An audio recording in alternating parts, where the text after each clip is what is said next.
ஸ்ரீமதே ராமானுஜாய நமஹ. மகாயாம் மகரே மாசே சக்ராம்சம் பார்கவோத்பவம் மஹீசா புராதீசம் பக்திசாரமஹம் பஜே. சக்தி பஞ்சமய விக்கிரகாத்மனே சுக்திஹார ஜிதசித்த ஹாரினே முக்திதாயக முராரி பாதையோர் பக்திசார முறையே நமோ நமஹா. தை மாசத்திலே, மகர மாசத்திலே, மகம் நட்சத்திரத்திலே சக்கரத்தினுடைய அம்சமாக மகீசார க்ஷேத்திரத்திலே பக்திசாரராக தோன்றியவரான திருமழிசை ஆழ்வாரை நான் வணங்குகிறேன் என்று இந்த தனியனுக்கு அர்த்தமாகிறது. இவரை பற்றி பெரிய ஜீயரும் தன்னுடைய உபதேச ரத்னமாலையிலே தையில் மகமின்று தாரணியீர் ஏத்தம் இந்த தையில் மகத்துக்கு சாத்துகின்னேன் துய்யமதி வெத்த மழிசை வீரான் பிறந்த நாளென்னு நத்தவர்கள் கொண்டாடும் நாள் என்று இந்த நாளினுடைய ஏற்றத்தை சொல்லி நம்மையெல்லாம் உய்விக்க வந்தவரான திருமழிசை பிரான், திருமழிசை ஆழ்வார் என்று கொண்டாடப்படுபவராக ஆழ்வார் அவதரித்த நாள் இன்று. இவருடைய தகப்பனார் பார்கவ ரிஷி, தாயார் கனகாங்கி அம்மாள்னு. இவரை வளர்த்தவர் ஹரிதாசன். இவருக்கு பல திருநாமங்கள் உண்டு. பக்திசாரர், மகீசார புராதீசர், பார்கவாத்மஜர், திருமழிசை ஆழ்வார், மழிசை பிரான் என்று இப்படி பல நாமங்கள். இவருடைய சிஷ்யர்கள் கணிகண்ணன், திருடவிருத்தன். இவருக்கு ஆச்சாரியன் சேனை முதலியார், புருஷகாரர் பேயாழ்வார். இவர் அருளி செய்த பிரபந்தங்கள் திருச்சந்த விருத்தம் 120 பாசுரங்கள், நான்முகன் திருவந்தாதி 96 பாசுரங்கள், அவதாரஸ்தலம் திருமழிசை. இவருடைய திருவரசு திருக்குடந்தையிலே, அதாவது கும்பகோணத்திலே இருக்கு. இவரை போற்றி சொல்லக்கூடிய ஒரு ராமானுஜ நூற்றந்தாதி பாசுரம், இடங்கொண்ட கீர்த்தி மழிசை கிரைவன் இணையடி போது அடங்கும் இதயத்து ராமானுஷன் என்று.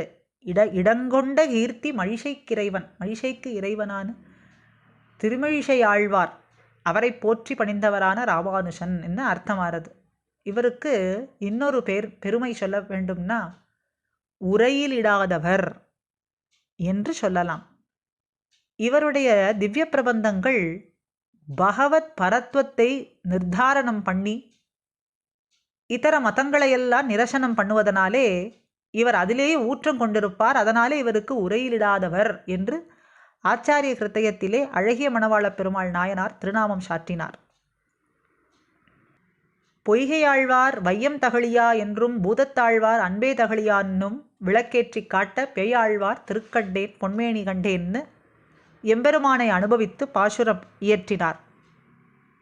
முதலாழ்வார்களின் 3 திருவந்தாதிகளும் பகவத் அனுபவமே பிராதான்யமாக இருக்கும். பகவத் அனுபவத்திற்கு இடையூறாக இருக்கக்கூடிய இதர தேவதைகளிடத்திலே பரத்வ யுத்தி பண்ணுவது. அப்போ பகவத் அனுபவத்திற்கு தடை ஒரு களைன்னு சொன்னால் அந்த களையை பிடுங்க வேண்டும். அந்த களையை பிடுங்கினவர் யார் அப்படின்னு பார்த்தா அந்த திருமழிசை ஆழ்வார் என்று சொல்லலாம்.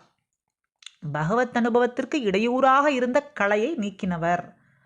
முதல் பாசுரம் ஆரம்பித்து கடைசி பாசுரம் வரைக்கும் தன்னுடைய பிரபந்தமான நான்முகன் திருவந்தாதியிலே அன்று நான் முகம் பயந்த ஆதிதேவன் அல்லையேன்னு பல பாசுரங்களிலே தன்னுடைய நிலையை ஸ்பஷ்டமாக காட்டி கொடுத்திருக்கிறார். பரத்வ நிர்ணயத்தை நன்னாக காட்டி கொடுத்திருக்கிறார்.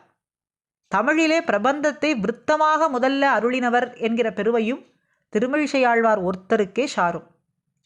இதைத் தொடர்ந்து நம்மாழ்வாரும் திருவிருத்தம் என்ற பிரபந்தத்தை அருளி செய்தார் என்று பார்க்கலாம். இப்படி ஒரு பெருமை.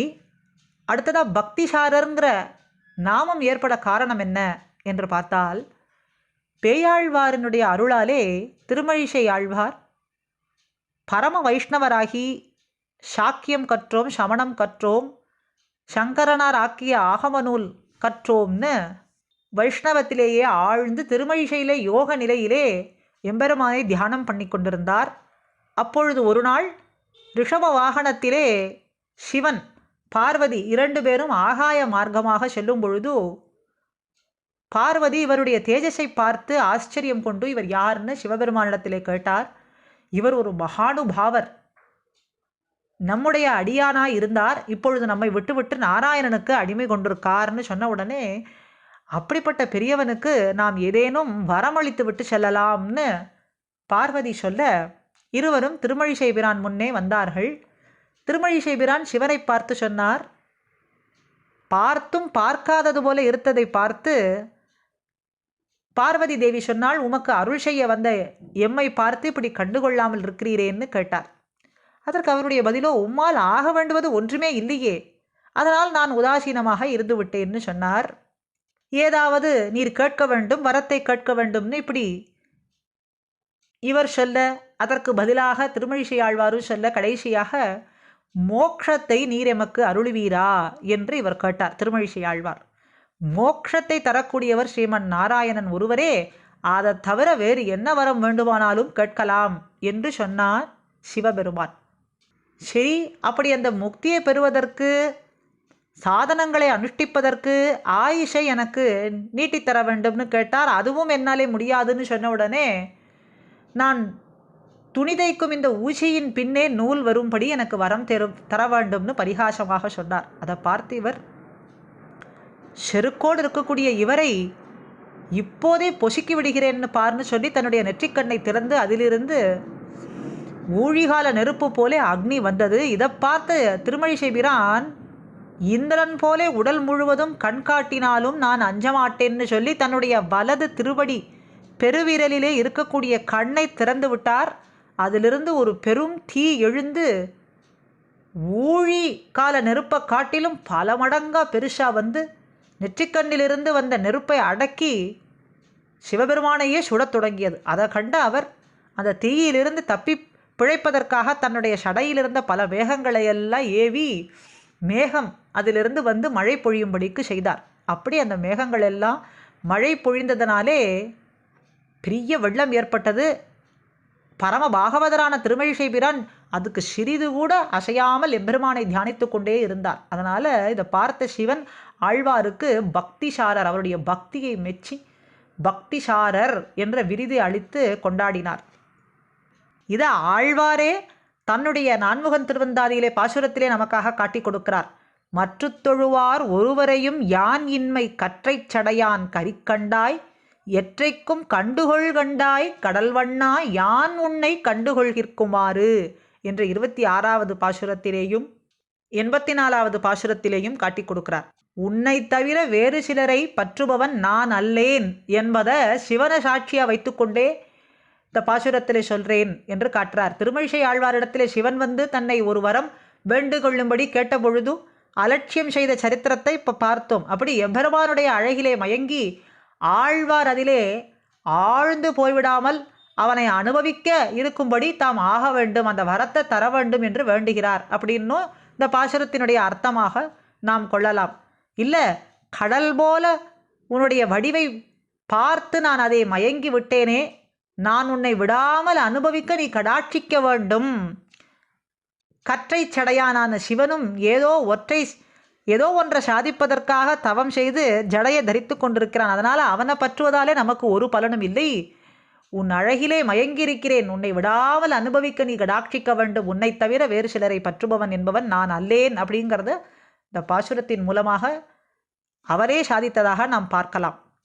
ஒரு சமயம் ஆழ்வார் ஆறாவமுதனை செவிக்க குடந்தைக்கு எழுந்தருளினார். திருக்குடந்தை சென்ற ஆழ்வார் தன்னுடைய கிரந்த சுவடிகள் அத்தனையையும் காவிரி ஆற்றிலே எரிய எம்பெருமான் திருவுள்ளப்படி நான்முகன் திருவந்தாதி திருச்சந்த விருத்தம் என்னும் பிரபந்தங்களை கொண்ட 2 ஓலை சுவடிகளும் நீரிலே அந்த போக்கை எதிர்த்து கொண்டு வந்து நின்றது, மேலே வந்து நின்றது.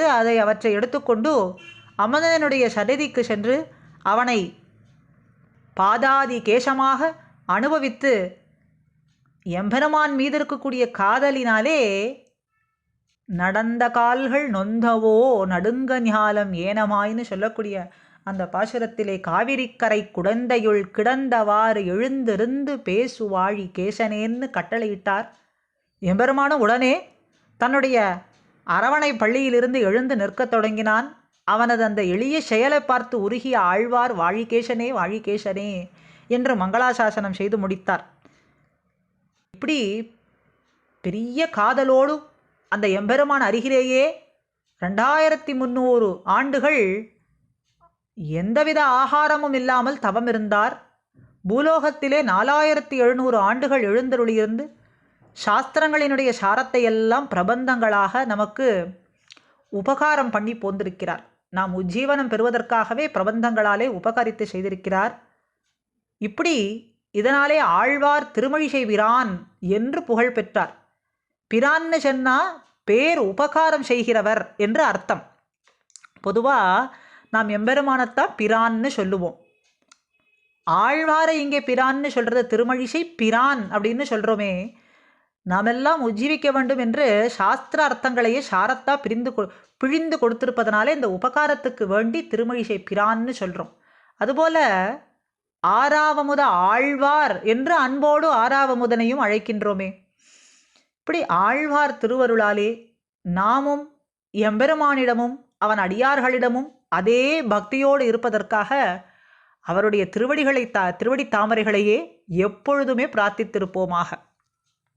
அன்புடன் அந்தாதி 96 வாழியே, அழகாரும் திருமழிசை அமர்ந்த செல்வன் வாழியே, இன்பமிகு தையில் மகத்திங்கு உதித்தான் வாழியே, எழில்சந்த விருத்தம் 120 ஈந்தான் வாழியே, முன்புகத்தில் வந்துதித்த முனிவனார் வாழியே, முழுப்பெருக்கில் பொன்னியெதிர் மிதந்த செல்லோன் வாழியே, நன்புவியில் 4700 வாழியே, நங்கள் பக்திசாரர் இரு நற்பதங்கள் வாழியே வாழியே.